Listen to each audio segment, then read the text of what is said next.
తెలుసుకుందాం. బాలకృష్ణ సీనియర్ ఎన్టీఆర్ బసవతారక రామారావు రెండో కొడుకుగా 10 జూన్ 1960 మద్రాసు నగరంలో జన్మించారు. బాలకృష్ణ చిన్ననాటి నుంచి తండ్రి ఎన్టీఆర్తో సినిమా షూటింగ్కు వెళ్తూ చదువుకున్నాడు. బాలకృష్ణ చిన్ననాటి జీవితాన్ని మొత్తం మద్రాసులో గడిపారు. మద్రాస్ ఫిల్మ్ నగర్లో తండ్రితో షూటింగ్కు వెళ్తూ యాక్టింగ్ నేర్చుకున్నారు. కూచిపూడి, భరతనాట్యం ఇంకా ఎన్నో నేర్చుకున్నారు.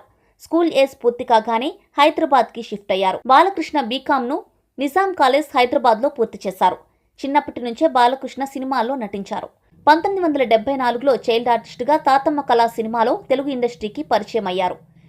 హీరోగా రామ్ రహీం సినిమాతో తన కెరీర్ని ప్రారంభించి దానవీర సూరకర్ణ, అక్బర్ సలీం అనార్కలి, తిరుపతి వెంకటేశ్వర కళ్యాణం, రౌడీ రాముడు, పల్నాటి పులి, బలేరాముడు, కలియుగ కృష్ణుడు, రాము, ఇన్స్పెక్టర్ ప్రతాప్, రాముడు భీముడు, బలే దొంగ, బొబ్బిలి సింహం, సుల్తాన్, ఆదిత్య 369, సీమసింహం, చెన్నకేశవరెడ్డి, సింహ, లెజెండ్, గౌతమిపుత్ర శాతకర్ణి, పైసా వసూల్ ఇలా 101 సినిమాలకు పైగా నటించారు. బాలకృష్ణ శ్రీరామదాస్ మోటార్ ట్రాన్స్పోర్ట్ కూతురు అయిన వసుంధరాదేవిని 1989లో 22 సంవత్సరాల వయసులో పెద్దల సమక్షంలో పెళ్లి చేసుకున్నారు. బాలకృష్ణకి 2 కూతుర్లు, 1 కొడుకు ఉన్నారు. మొదటి కూతురు బ్రాహ్మణిని నారా లోకేష్కి, రెండో కూతుర్ని తేజస్వినిని శ్రీభరత్కి ఇచ్చి పెళ్లి చేశారు. బాలకృష్ణకి ఒక్కడే కొడుకు, పేరు మోక్షజ్ఞ. అలాగే Balakrishna Basavataraka Indo American cancer hospital research ఇన్స్టిట్యూట్కి చైర్మన్గా ఇప్పటికీ కూడా ఉన్నారు.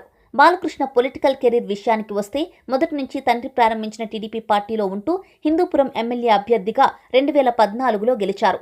బాలకృష్ణ ఎమ్మెల్యేగా పోటీ చేస్తున్న సమయంలో బాలకృష్ణ ఆస్తి 170 కోట్ల రూపాయలు ఉన్నట్టు, తన భార్య, తన 2 కుమార్తెలు, కుమారుడు పేరిట ఉన్న ఆస్తి మొత్తం 424 కోట్ల రూపాయలు ఉన్నట్లుగా ఉందని పేర్కొన్నారు.